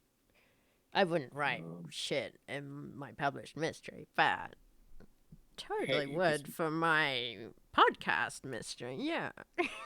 yeah, yeah. Um, so the rare flower that blooms gets taken in the shadows. Um, What we do in the shadows. hmm, yeah. Now we're on to sunset. Um, does does the druid take the Amazon flower? Like I know we have that in the step right above. Um, so we could say this rare flower that blooms once every 100 years is the exotic flower. Yeah, it could. So I think we need another component for the ritual, basically. Unless they steal the plant from where it's been put on display and then they start the ritual. Dixon, we are not naming the druid Joe. Why not? Well, because they want to do a Joe Exotic reference, and nah. Okay. Exotic is a good word. Yes, I just saw the rest of that. See, I haven't seen that show, so it I didn't. haven't either. I know just a few things about it, and I don't know. I think Joe Exotic would be definitely the antithesis of this druid. Mm. You want someone like Joe Dirt? Yes, life's a garden. Dig it. Yes, it's a I haven't very watched druid that. name. Yeah, Um, so they steal the druid, steal, or the Leashies steal it rather, yeah. Oh yeah, and that's a good way for like people to witness them stealing it too. It's just like, yeah, because they all these don't yet plants came. know it's a human Mm-hmm. stealing it. They think it's these little plant people, little plant smurfs steal the exotic plant from display. It's something like that. Yeah, and then we've got sunset, dusk, and nightfall, where we could have them take steal three components, or we could have them steal two components, and the last one Nightfall is the conducting the ritual, and midnight is unleashing, or midnight could be ritual complete, monster unleashed. Depends how you want to Um, do it. If you want to add in more yeah, steps or not. I think Nightfall would be really good for like the ritual begins, because then that gives hunters like, we have to find this ritual now, and it can be this very cinematic scene where they have to go and try to stop Yeah, yeah, this yeah. this druid from doing the ritual. And also I see like these accompanying leshies, like, in Mm-hmm, a circle as well, mm-hmm, doing their mm-hmm. little chants. Yeah. And some of them trying to fight off the hunters, and the idea is to interrupt the ritual while the druid is trying very much to keep doing the ritual while his little Mm-hmm. minions try to stop them. So you get a very There, pissed druid if they do manage to interrupt the ritual that they've then got to face. Okay, so two instances of stealing components, I would say. yeah. Yeah, Um, I I'd also want like. to say, Dixon, your joke was very funny. I'm sorry. Like I said, it's been a long day. Um, Yeah, yeah, I I like the want idea that. that Yeah. I like dusk being when people or bystanders are kidnapped as a final ingredient. Um, I also like the idea of sunset maybe being um, the druid like making some kind of like public appearance and like demanding humanity turn from their ways or something like that. And most people um, wouldn't give it a second thought. I mean, you could set this easily in like like a home and garden expo show, or like a celebration for like this exotic plant. And so like, there's mics and there's people around, so like this druid could easily like show up and like make this big deal, and the hunters like have to find a way to deal with it. Okay. So it's for Druid Monologues Yeah, yeah. about why plant stealing is bad and Ooh. Dixon recommends using a mass use of mind control. oh pollen. That's also a good one. Oh, that would be so fun Oh, to, and then you need to get those big fans to like blow away the pollen from people or something. there's lots I of like this idea. ideas. Yeah. Okay. So and mass mind controls the present public with magical pollen. I mean, they could, in theory, all be the sacrifice and the final component. Depends on Yeah, how many bystanders you want involved in your final fight. exactly, exactly. And then it just turns into a race, because you have to march these people out into wherever this ritual is. So you can get hunters trying to do whatever they can to get people to snap out of it. Yeah, should we move that to dusk then, and just instead of the where it says in dusk at the moment that people in bystanders are kidnapped for a final component, we could have that as being other components are stolen. Move sunset Yeah, into dusk so he yeah, I for like that. Let's mass do that. Uh, sacrifice. Laura suggests that this could be the 100th anniversary of the botanical garden. So, there's going to be a public ceremony with lots of people. I really like that idea. Okay. Um,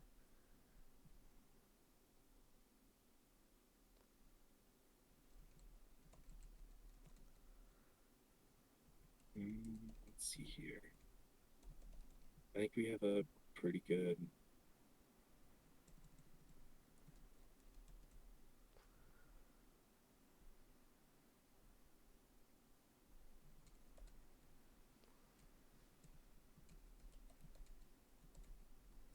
Yeah, yeah. I think we have a pretty good countdown here. Um,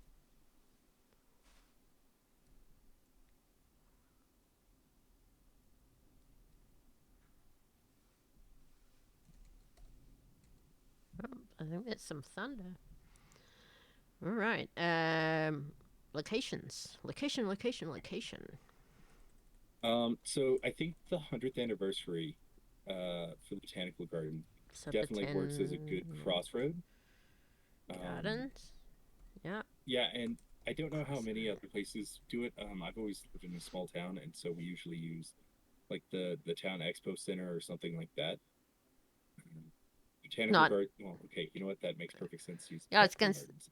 Don't know Yeah. why. Like, if it's for the botanic gardens, wouldn't it be held at the botanic gardens? I was very confused. That's logical, Captain. Mm-hmm. Um, Thank you, Mr. Spock. let's see here. Um, so we have either a den or a fortress for um, for the druid, and I think that can be where the Mm-hmm. leshies stay as well. Um, So it's the Druid's Lair, the Druid's Grove, so yeah, to speak. grove. Yeah, I think Druid's it'd definitely be out in Grove. the woods somewhere. Um, maybe the town has a. I almost hesitate to say a park, but um, I know that there are some parks that have copses of trees, something like that. Yeah. Hey, Ricky's here. Don't know who Ricky Yeah, is. but no one can see Ricky at the moment because I don't have a camera set up for him. Oh, okay. Um,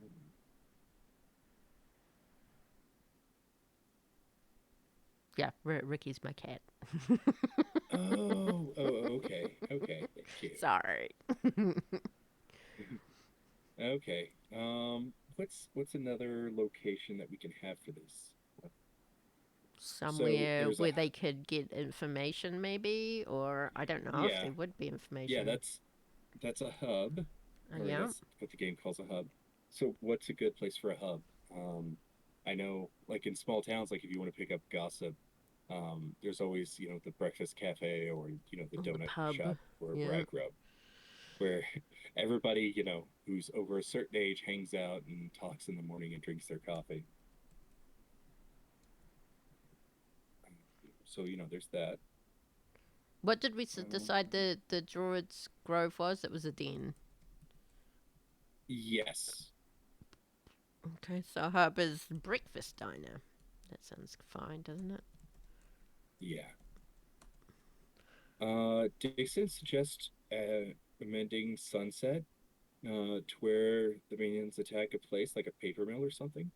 I mean that sounds really good. Like they just get distracted on their way and they attack, paper mill or Hmm. lumber mill. Instead of, do you still want to keep in they steal objects for the rituals? Because I mean that if if the hunters do happen to come across the leshies while they're in the middle of that, they get an inkling that something is going on and that someone, either the leshies or someone else, need these objects for some reason, and they have a chance to early on stop the ritual or at least delay it. Or do you just want some red herrings with the whole just destroying the um, paper mill or something like that? How do you? Because this is the choice for the keeper. You I have the option to either have the hunters interfere and catch this early yeah. on, or they have the option to be misdirected, so to speak. I mean, we could do both, and I'm gonna pitch this to you like this: what if the Leshies attack a hardware store? And hardware Uh, stores have that garden area, and maybe there are some like plants or herbs that they're stealing components for. Also Maybe possible. they liberate or free all of the plants from the plant section of the hardware store. Yes, yes, I love it. Okay. I just like get this image of those big metal like carts, and they're just pushing this cart while it's got all these plants on it.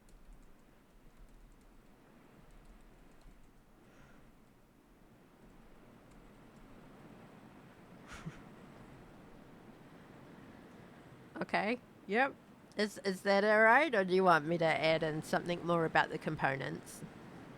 Um, well, yeah, I think the liberating plants like works really well. And the hunters might be able to figure out that there's also components there. So if you want to add in um liberate the plants and steal components.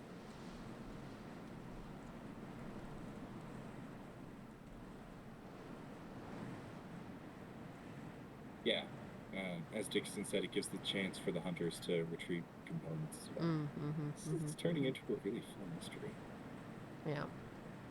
Um, yeah, so I think we have three solid locations that also work for this. Um, and if there's any more, like, that's something you can kind of improvise as needed.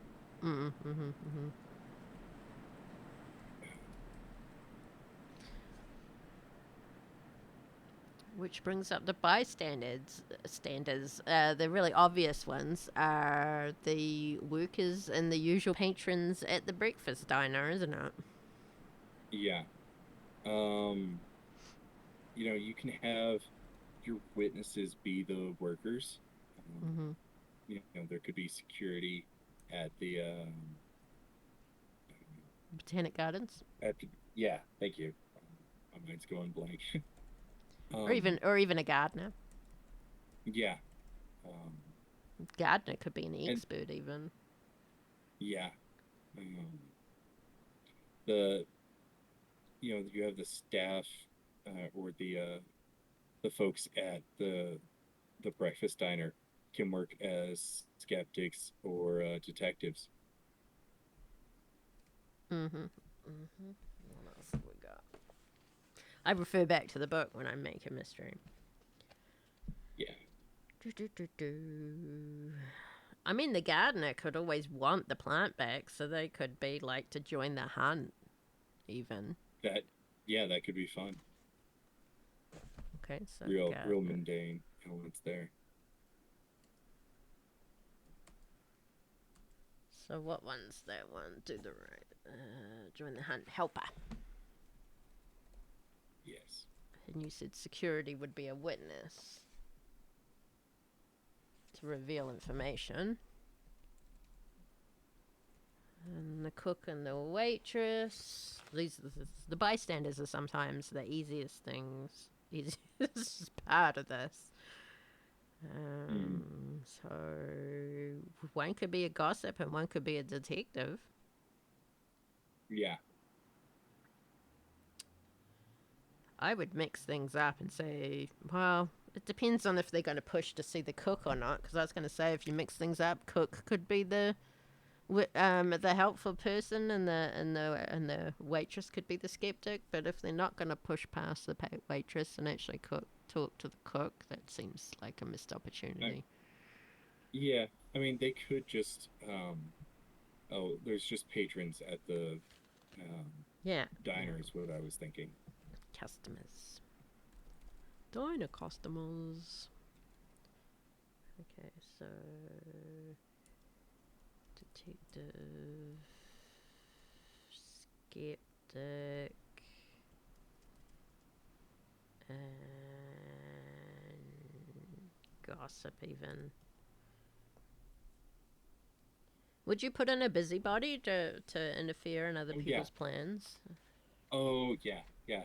And like you can also have this customer be, um, oh, like, Alita Romero, who has been, the best Grange display for the past 4 years or something. This gardening granny.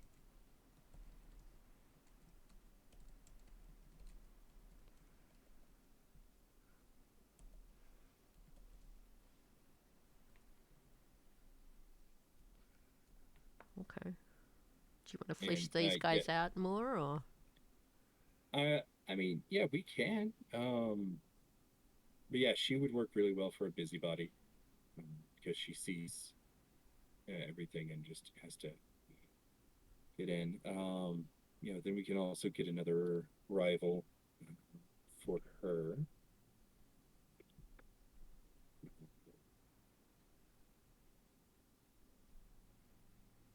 Let's see.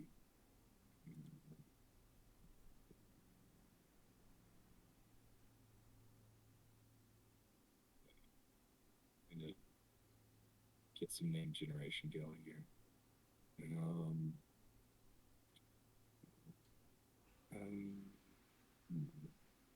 I got a Miriam Hale, Sure. Hale, which is a really good one. Um, Hale, did you say? Yep. yes, yes. Um, and I mean, she could be a gossip or even an innocent.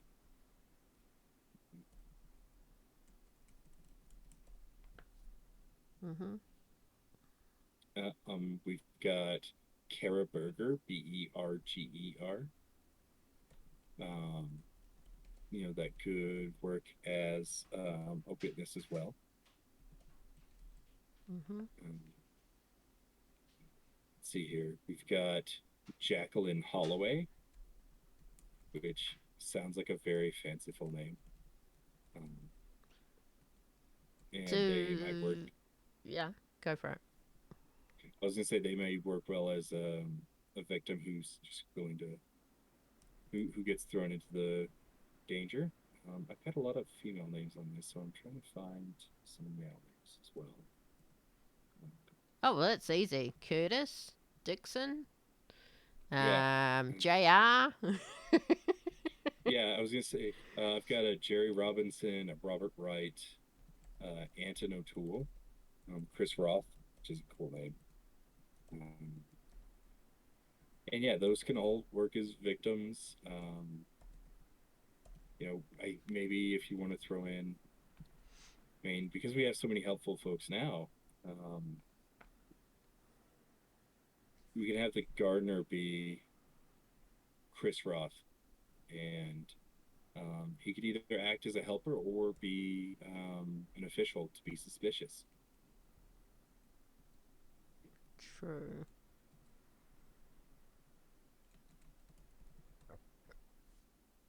Would you, since it was supposed to be a televised event, would you, like, include a cameraman and the reporter, or Uh, yeah, we could. because then you've got the Uh, potential for the hunters to either being able to talk to them if they interrupt them, or at least maybe look at video footage that they may have left behind. mhm. Hmm. We've got Lucas Cohen is one of the names that I have. Um, and I think that would work well for the cameraman, especially because it can be a nice callback to the Coens. Hmm. Um, Hmm.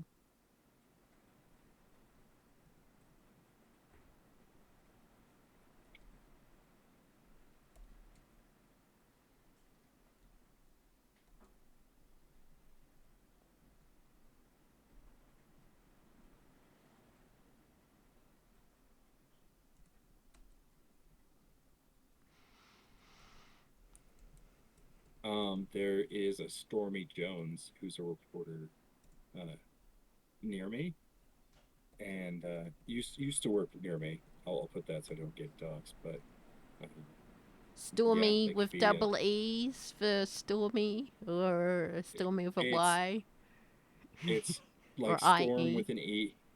It's Storm with an E. Stormy But with I an mean, we E. could change it however we need to. Stormy. Ooh, I'd like this. Who stole the plant to begin with? Who stole the plant? Oh.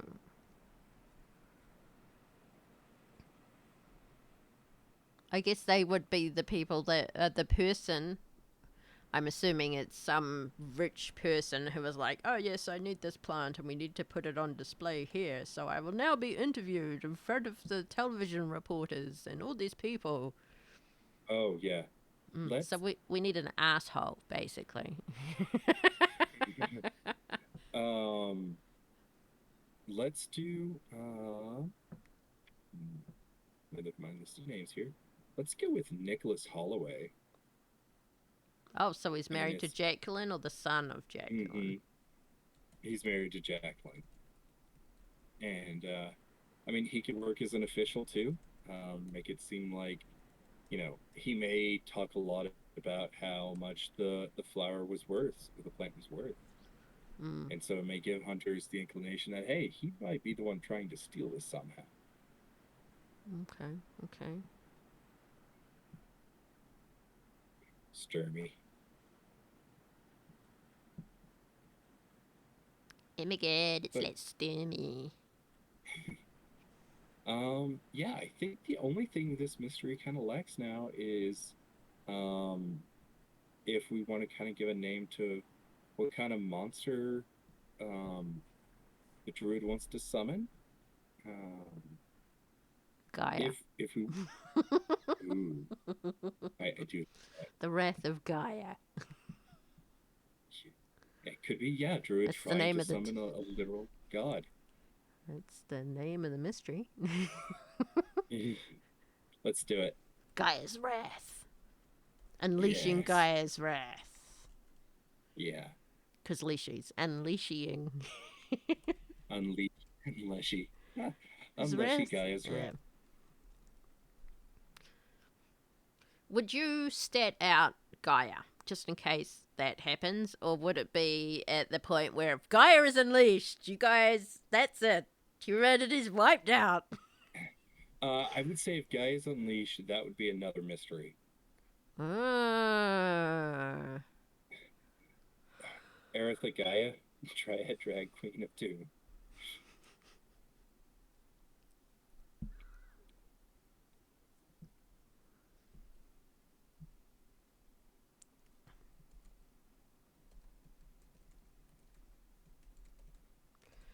Is either the end of the mystery and humanity loses, There you go. or the I start lost you for a second. of a second mystery. Gaia. Oh, Yeah. Laura's heading out. See you later, Laura. Thanks, Laura. Thank you for stopping by. Yeah. I think, is that it? Are we all done? Aratha. Yeah, I think Yeah. we're good. Okay. So, I think yeah, this is a solid mystery.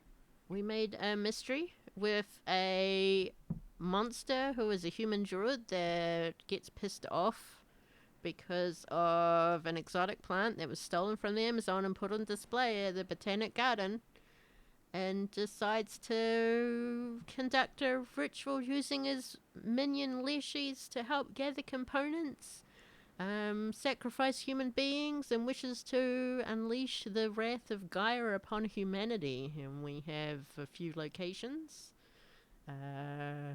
attacks, abilities, the minions, obviously, some custom moves, some bystanders, which I call cannon fodder, and Yeah, yeah, and a lovely countdown there, I believe.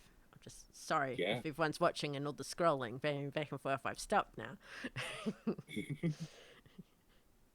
but yeah, I think that's Yeah, really I great. think it's I think it's very solid. Yeah. Yeah, All right. awesome. Well, thank Awesome, you awesome. very much to Mr. Ray for coming in and showing us how you make a mystery. Yeah, thank you for having me on. It was a lot of fun. It was. It was great. Maybe I'll have to Yeah. do this again and invite you back for something else. Yeah, yeah. And you know what? Maybe we could do this as an Arbor Day special, as a crossover between our shows. Well, I do have a copse of trees in Hendrix. You do, yeah, yeah. Yeah. Just worried about everybody seeing the map. Oh, yeah, with all the penises drawn on it. Well, I mean, it would only be your players that you would have to worry about. I mean, my players obviously, Right. yeah, Yeah, it's yeah. not something we'd All show right. the public. But yeah, Right.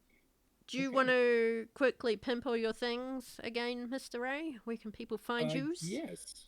You can find me on Twitter at Mr. Ray RPG, and there's a space between Mr. and Ray and RPG, or an underscore, I should say. Mm-hmm. You can find me on $2 Creature Feature. It's at two, the number two, the word dollar creature, and you could use that to find us on any socials. We have a podcast on Spotify. We're like releasing episode 9 this Tuesday. It's of our second season, so it's a lot of fun there. And you can find my stuff on Itch. I know if you go to Itch and just look up Mr. Ray, you can find all my stuff there. I don't have the exact link for my Itch because I closed it out for this. But yeah. You can find me in lots of different locations. If you find me on Twitter or on Discord or wherever, and you just say, "Hey, how can I find more of your stuff?" Um, I can pitch you a link. There's no worries there. Yep, I've got it here. It is Mr-Ray.itch.io.